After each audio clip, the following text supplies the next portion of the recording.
नमस्कार दोस्तों, आज की कहानी का शीर्षक है कुलपुत्र का कौशल, जो चुल्ल सेठी जातक पर आधारित है। क्या मरे हुए चूहे को बेचकर कोई धनी बन सकता है? जी हाँ, आपने सही सुना। क्या कोई मरे चूहे को अपनी बुद्धि से, धैर्य से और विवेक से अपने लिए सकारात्मक परिवर्तन के लिए इस्तेमाल कर सकता है? क्या कहानी का नायक मरे चूहे को बेचकर अमीर बन गया? यही जानेंगे हम आज की अपनी कहानी में। यदि अभी तक आपने मेरा चैनल सब्सक्राइब नहीं किया है तो उसको सब्सक्राइब कर दीजिए। आने वाली कहानियाँ सबसे पहले आपको मिले, इसके लिए बेल आइकन दबा दीजिए।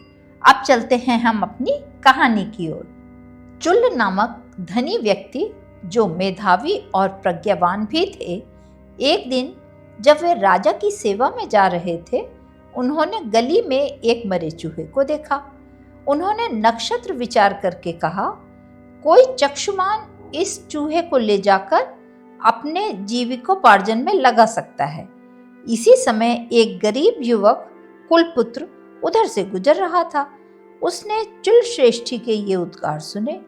कुलपुत्र बुद्धिमान था। उसने सोचा, नगर श्रेष्ठी ने अपने उपायों से धन और यश की प्राप्ति की है। उन्होंने बिना विचारे ऐसा नहीं कहा होगा। उसने चूहे को वहां से उठाया और पास ही की एक दुकान पर ले जाकर बिल्ली के भोजन के लिए बेच दिया।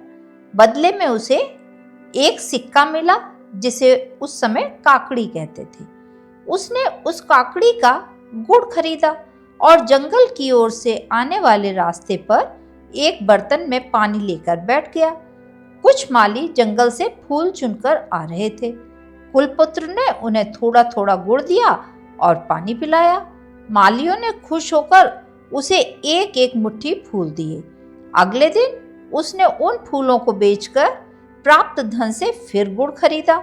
इस बार वह गुड़ और पानी का घड़ा लेकर नगर के पुष्प उद्यान पर बैठा। गुड़ और ठंडा पानी पीकर माली प्रसन्न हुए।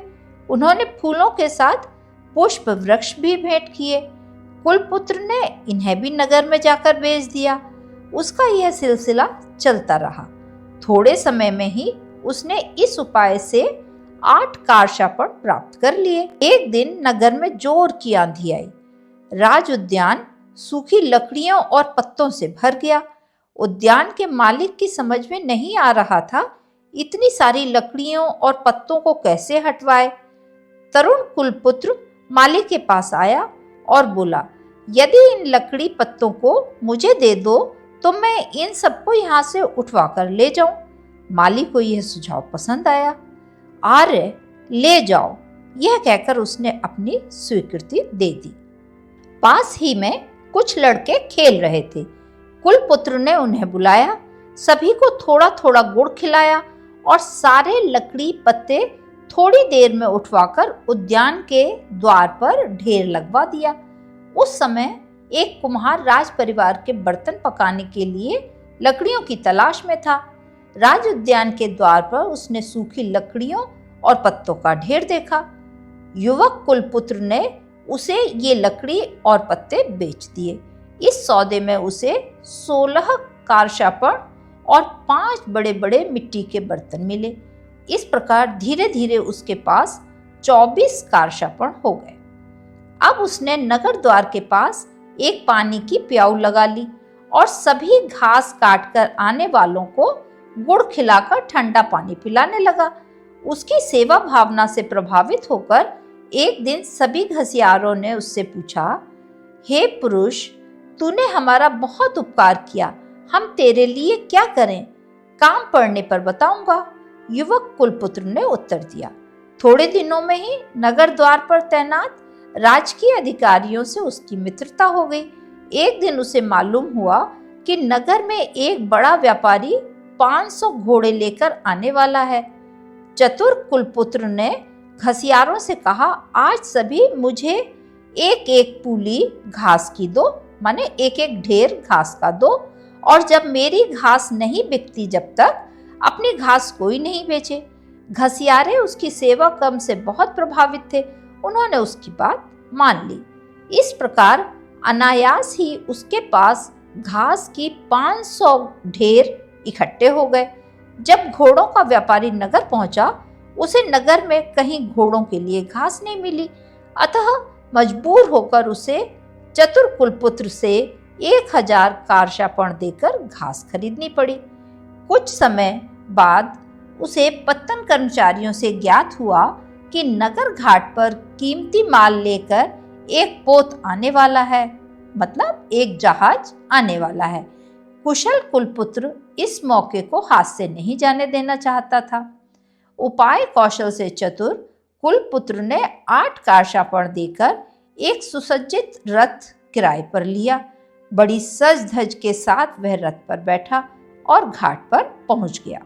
जाते ही पोत दलाल को उसने एक कीमती अंगूठी एडवांस में भेंट की। दलाल ने सोचा, अवश्य यह नगर का बड़ा व्यापारी होगा। कुलपुत्र नदी पत्तन के पास वहीं टेंट लगाकर उसमें सजे आसन पर बैठा। टेंट के द्वार पर नौकर खड़े कर दिए। उन्हें हिदायत दी गई कि कोई उससे मिलने आए तो 3 द्वार पार करके लाना। पोत के आने की खबर पाकर नगर के अन्य व्यापारी भी माल खरीदने नदी के किनारे पहुंचे। पोत दलाल ने उन्हें बताया, यहां से तुम्हें माल नहीं मिल सकता, क्योंकि एक बड़े व्यापारी ने ऑलरेडी एडवांस पैसा जमा कर दिया है। सभी व्यापारी कुलपुत्र के पास पहुंचे। नौकर उन्हें 3 द्वारों से घुमाकर अंदर ले गया। सुसज्जित आसन पर बैठे व्यापारी बने कुलपुत्र को देखकर सभी हैरान हो गए।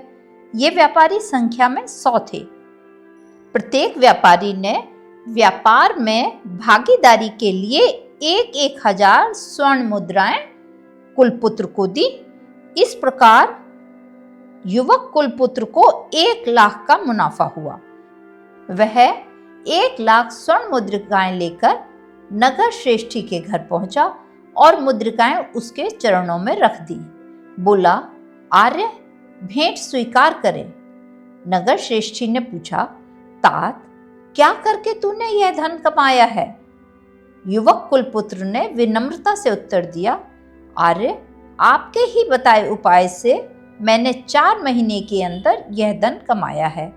उसके बाद उसने मरे चूहे से आरंभ करके सारी कहानी कह सुनाई। चुल्ल नगर श्रेष्ठी उसकी कुशलता और बुद्धिमानी से अत्यंत प्रसन्न हुए। उन्होंने गदगद होकर कुलपुत्र को सीने से लगा लिया और अपनी तरुण कन्या का हाथ उसके हाथ में देकर अपने परिवार का सदस्य बना लिया। चुल्ल नगर श्रेष्ठी की मृत्यु के बाद राजा ने उसे नगर श्रेष्ठी के सम्मानीय पद से विभूषित किया। इसीलिए कहा गया है, चतुर मेधावी पुरुष थोड़ी सी भी आग को फूंक कर बढ़ा लेने की तरह थोड़े से ही मूलधन से अपने को उन्नत कर लेता है। इस प्रकार हमने देखा कि मरा हुआ चूहा भी कौशलवान हाथों में संपत्ति कमाने का साधन बन सकता है। धन कमाने का मूल मंत्र कर्म और कौशल है, ना कि संयोग। इस कहानी से हमें यह शिक्षा मिलती है कि विवेक, साहस और परिश्रम से कोई साधारण व्यक्ति भी बड़ी से बड़ी सफलता अर्जित कर सकता है। अंत तक हमारे साथ बने रहने के लिए आप सबका बहुत बहुत धन्यवाद। यदि अभी तक आपने हमारा चैनल सब्सक्राइब नहीं किया है तो इसको सब्सक्राइब करिए, बेल आइकन दबाइए, जिससे सबसे पहले आने वाली कहानियों का नोटिफिकेशन आपको मिल सके। लाइक करिए और शेयर करिए।